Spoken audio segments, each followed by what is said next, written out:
same sa ginawa natin kanina. So dapat kung dalawang kamay, hugutin nyo na. Mahina lang. Yan. Kanyang ugat niya, hawakan nyo dito at saka bunutin. Pagkatapos mabunot, i-transfer nyo sa ibang lugar. Dali lang. Napakasimple.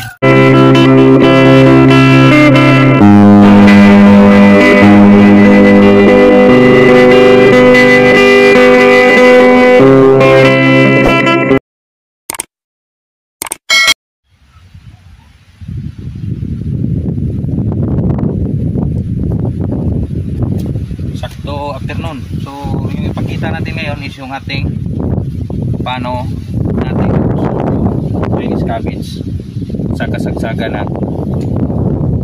Okay, so gumagalaw yung ating camera.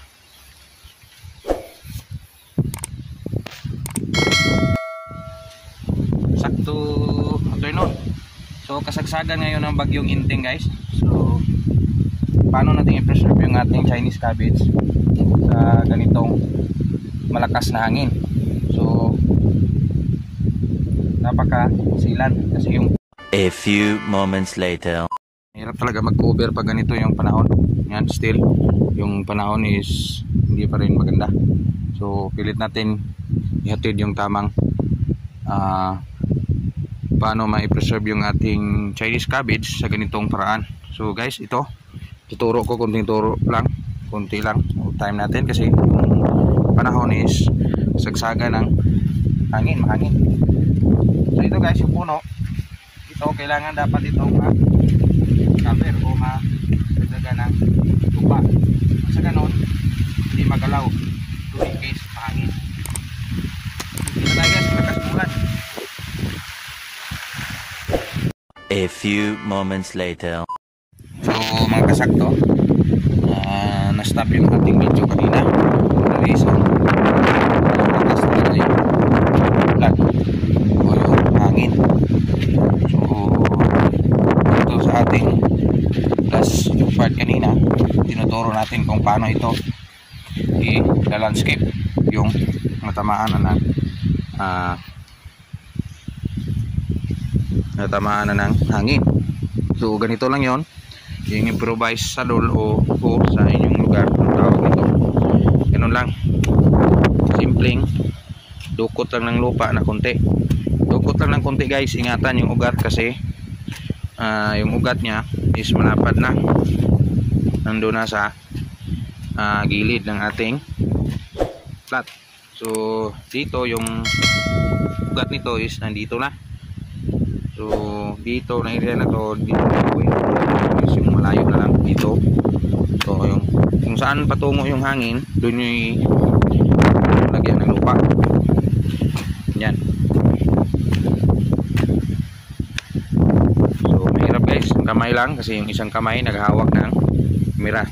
So ganyan lang kasimple yung ating ginawa. Kung walang hangin sa lugar no, maganda yung Chinese cabbage na may nakaplat o yung nakaganito na yung baitos at window ang pinakamaganda. Yung tubo pa natin, yung dalawang puno yung nabigay, yung tumubo. So ganito, dalawa ito. So yung talagang mag-successful. So ito, yung dalawang puno, kailangan talaga is makuha yung isa kasi hindi pwede isang puno, dalawa yung kanyang flower. So kukunin natin yung isa, ipamalit doon sa walang tumubo, so yung may patay. So dito kung paano ito bunutin, simple lang, hugutin ng mabuti dito sa kilid. Yan, kailangan basa talaga yung puno at yung pagdukot nyo is simple lang. So yan, nakuha yung pinaka main ugat nya, main roots nya, at saka i-transfer doon sa area na wala. So hanap dito. So dito parang wala dito, so dito natin ilagay. So may compost pa yan. So may nakaputing yan, nakaabang. kasi namatay yung ganyan, tumubo yan siguro. So yan talaga, hindi talaga 100% yung mabuhay sa ating pagtanim. So yan lang ang gawin nyo. Dapat yung panahon is hindi mainit, gaya nito is lubusin na natin yung panahon na ganito. So yan, hanap pa tayo, ito pa. So yung kukunin nyo is, so gaya nito, nakuna na natin. So dapat gamitan din ng huyan. So dapat yung kanyang puno is malakas din, suportahan ng lupa, gaya na yan, tapos na yan. So ito, kunin din ito at same sa ginawa natin kanina. So dapat kung dalawang kamay, hugutin nyo na mahina lang, yan, kanyang ugat nya, hawakan nyo dito at saka bunutin. Pagkatapos mabunot, i-transfer nyo sa ibang lugar. Dapat napaka-safety, ingatan nyo yung ugat nya na hindi magalaw. So dito naman, ang ginawa natin kanina, expected na ito may compost o yung may puting sa ilalim, kasi yung ating tanim is ganyan, dito, dito, dito. So dito naman, dyan, dyan at ito. So ito yung absent, so dito natin lagyan. So analyze lang sa area na wala. So hirap pag wala tayong videographer. Yan. Pero kayanin natin to guys, para malaman nyo kung paano i-maintenance yung Chinese cabbage pagdating sa masamang panahon gaya nito, wet season. So talagang, so kung purpose nito, kung gusto nating dahan-dahan lang, so ganito, kamay lang gamitin, malambot naman yung lupa. So dapat ganyan, suportahan yung puno in case may hangin, masuportahan nyo na hindi gumalaw. So yan, may gumalaw-galaw naman dun, oh. So gamitan natin ng improvised sarol. So yan lang muna, konting update dito sa ating area.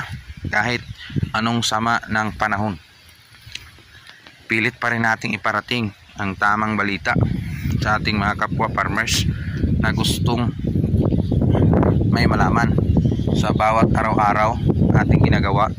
Gusto nating maiparating ang tamang pagtatanim, kung paano alagaan yung tanim kahit masama yung panahon. Kaya nating labanan yan, walang imposible pag doon lahat iasa mo sa kanya. Siya lang ang may alam kung para sa inyo yan. Alagaan ng mabuti yung tanim, hindi magpagsalita. Monitor nyo araw-araw, dapat yung tanim nyo makikita nyo kung anong kulang. Yan lang si Insakto TV. Salamat, kahit may bagyong inting, kaya itong ituloy. Salamat, Insakto TV.